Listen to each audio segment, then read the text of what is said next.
What's up? Today I'm going to help you determine if buying a used Model X is worth it or not. Tune in with me as we go through a quick car wash. A brief little history. I bought this Model X December of 2023. I've put in about 13,000 miles on it. It's a 2017. It still feels like new, to be honest with you. It drives good. As long as you change the tires and the suspensions, the brakes are good, the car is relatively going to drive like new. Now that I have the exterior car wash done, we're gonna start with the pros. This is really cool right here. I can move front seat. I can move all the seats. When the car is washed, it looks relatively brand new.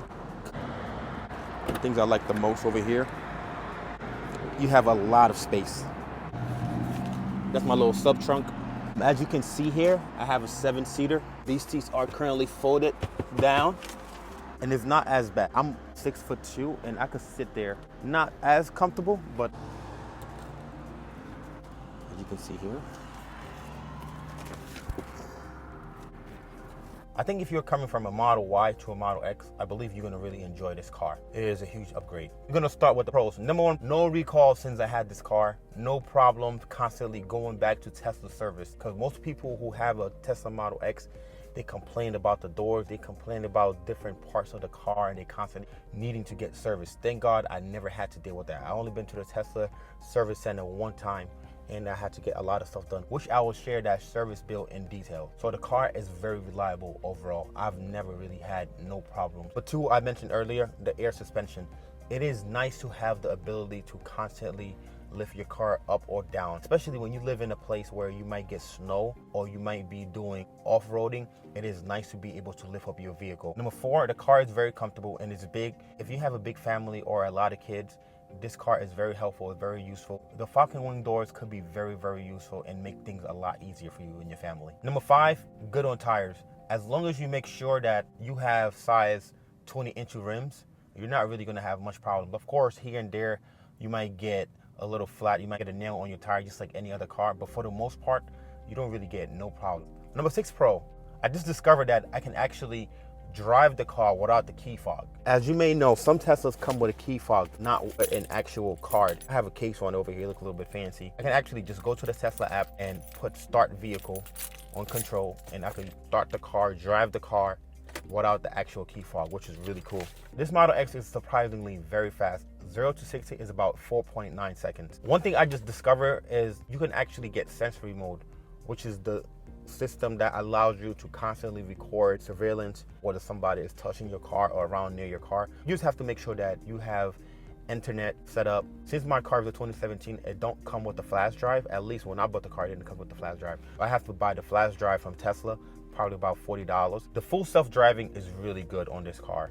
I've had it for some time because they gave it to me for free, but I never pay for it. It's really good if you're doing long trips. This car comes with heat and ventilation. The automatic doors is super useful. As you're approaching the car will open by itself as long as you have your key fob. The front of this vehicle is pretty big. Most of the time when I go for grocery shopping, I put all of my groceries in the front and it fits just fine. Insurance on this vehicle, for me personally, is not bad. I pay about $147. I don't have a bad driving history. Prior to buying this car, one of my main concerns was how long is the battery gonna actually last? Based upon what I was looking at, I've seen some people who are able to get up to 350,000 miles, almost 400,000 miles on their car before they have to replace the battery. I don't really care for the newest car, the most fancy gadget and technology. I just wanted a big, reliable car. I have faith that this vehicle is gonna last me at least another 7 years without a problem. This car is very affordable to charge. On a monthly basis, it costs me less than $100. Right now, I actually don't pay anything to charge my car. If you have more questions about how you can charge your car for free, if you live in a place where you don't have access to a home charger, let me know on the comment section. This Model X, at least the 2017, in my opinion, the 2018,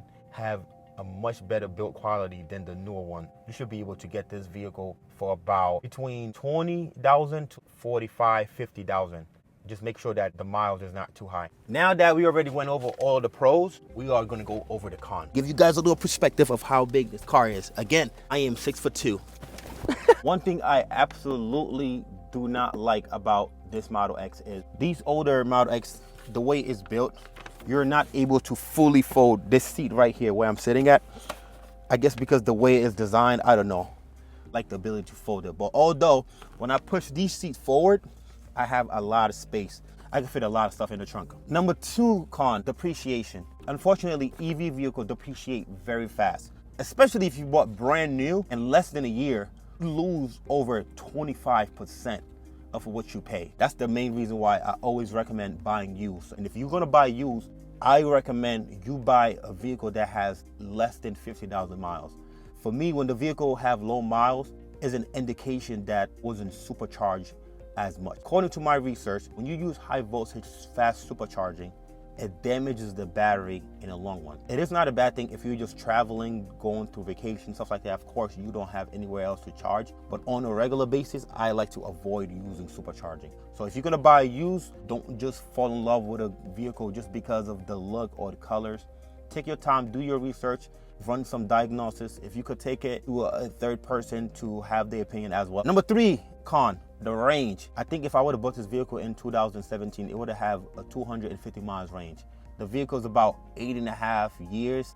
I get about 209 miles when it's fully charged. For me, again, it's not that bad because I only drive about 10,000 miles a year. My work commute is about 8 miles. Number 4 con, absolutely hate about this car. If you have any kind of problem, if it's just something minor, you might be able to do it yourself. But if you have any kind of problem, unfortunately, you have to make an appointment with the Tesla service, and they're the only one who can fix it. Most of the time, if you go to other places, people have no idea how to deal with Teslas. It sucks. Number 5 con, this is not just a Model X. This is honestly any EV. If you live in a place in the winter, brutal. You lose about 25-30% of your battery because of the cold. When you use the heat, it takes a lot of power. I hate that so much. But number 7 con, this vehicle does not have a wireless charger because again, it's a 2017.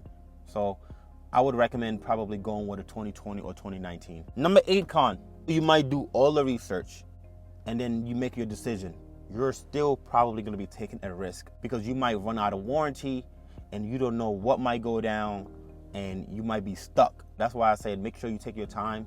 You don't be too emotional when you're making a big purchase. Another con that I forgot to mention about Tesla is no matter how many times you fix this, you are always going to have some kind of squeaking noise coming from some part of your vehicle, whether it's from the doors. But for me, at this point, I'm used to it. It don't even bother me no more. Number 9 con. Unfortunately, right now, if you own a Tesla vehicle, some people think you support Elon Musk's political views.